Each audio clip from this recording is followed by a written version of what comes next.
The Walking Dead. This is the penultimate episode. So basically, what The Walking Dead is trying to do is reset itself. We know that Rick is gone, Maggie is gone, and the communities are very, very fragmented. It's as though now that Rick has disappeared, that people are rudderless. They don't know what to do with themselves. So none of the communities are communicating with each other at all, which really makes no sense when you consider how scarce the resources are in this new world for them to decide just because their great leader is dead that they want nothing to do with it. Daryl, as we've seen, has taken to the woods. It all started off with Daryl looking for Rick's body, and then being unable to find Rick's body, he just stayed there. And he sort of built up this life for himself as a hermit with a dog for a companion, which actually had me cracking up a bit. If you are a bit of a John Wayne fan, you'll get it that he calls his dog Dog. This is totally what it's a play on. He doesn't need anyone, he's got his dog. And so, is really trying to understand what this world without Rick means, right? And it seems that the only ones that can really figure it out aren't actually members of the group. So what the writers do is they use Luke. He's a member of the new group that Judith saved, and he used to be a music teacher. And he spends a lot of time saving rare instruments as he comes across. You know, he even has a Stradivarius, which, of course, with Michonne being as suspicious as she is, she destroys. You know, my heart just wanted to cry. Like, how are you going to destroy a Stradivarius, Michonne, because you're all in Angry Eye's face? Anyway, he talks about what he feels is the meaning of life. And for Luke, life can be summed up with art. Art, he sort of suggests, makes us the sum of all parts. Makes us more than the sum of our parts.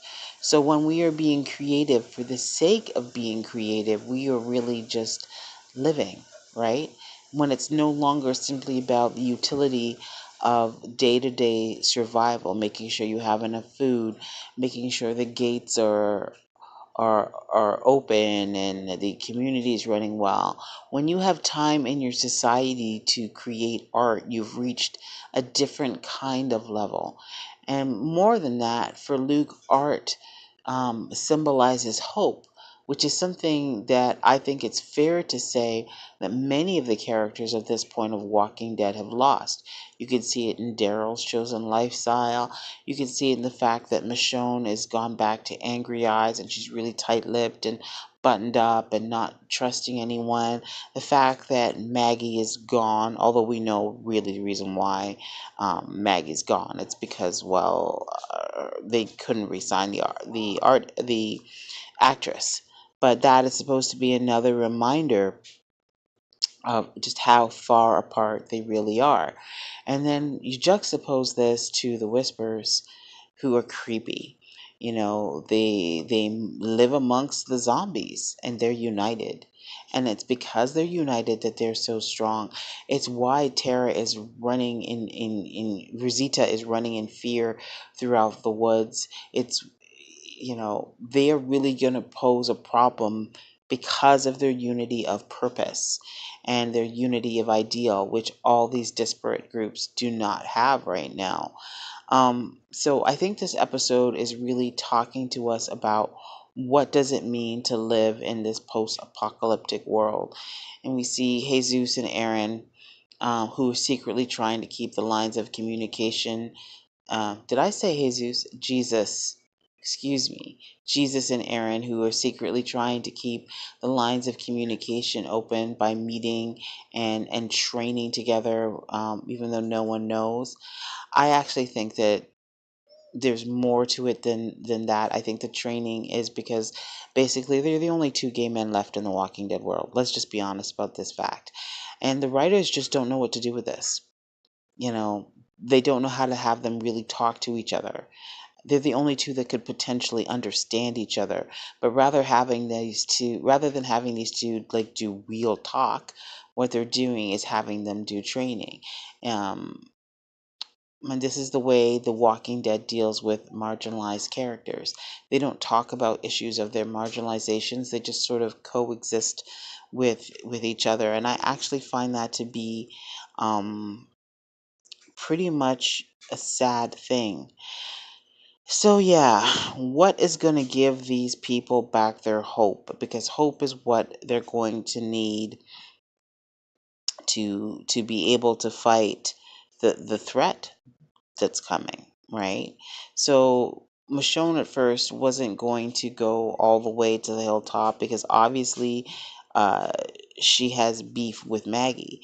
But now that Rosita is in danger and needs her, she's headed there. So along with Michonne, we have Magna's group, who's there, obviously. Um, so we don't really know where this is all leading, but it's going to require a complete and utter change of attitude for them to come out of this ahead. And I fear this is going to be a tragic death because, as we know, we have mid-season finale coming up, and The Walking Dead just loves to cannibalize its cast. This is what it does. So someone has to die. It's the mid-season finale, the same way someone has to die at the season finale. So we should probably take odds to see who is going to die. Yes, I know I'm recording this after, and y'all already probably know, but we'll just have to see if The Walking Dead follows its really long established pattern. Beyond that, I don't really have much to say about this episode. I don't really think that much was accomplished beyond cementing the malaise that we already knew existed after Rick's supposed death. Well, they think he's dead anyway. Um, and then some philosophizing about what life really means or what life is all about. Jesus as a reluctant leader of the hilltop, doing everything he can um, to sort of escape the mantle that's been thrust upon him. You know, Tara sort of working as his second in command and picking up the slack because he doesn't want to. I'd kind of like to see a little bit more about how Michonne's group functions in contrast to the hilltop, because the hilltop looks like they've got their stuff together, you know? They've got a guy riding a bike to do laundry, they've got their um, noise complaints, and they've got their garden. It all seems kind of pedestrian. We don't really know as much about Alexandria. I mean, we know it's functioning, it's still operating. We don't know what their day-to-day existence is, and we know things at the kingdom are pretty much falling apart because equipment is getting old and there's no one there to repair or replace it. Um, so it'll be interesting to see what ends up being the epicenter of this movement. We still have yet to see a real leader emerge post Rick, and you know, I'm really still hoping it's going to be Carol. You know, because it was Carol that came to pull Daryl out of his funk. And Carol would be the ruthless one to be able to deal with the Whisperers. So I'm kind of Team Carol on this.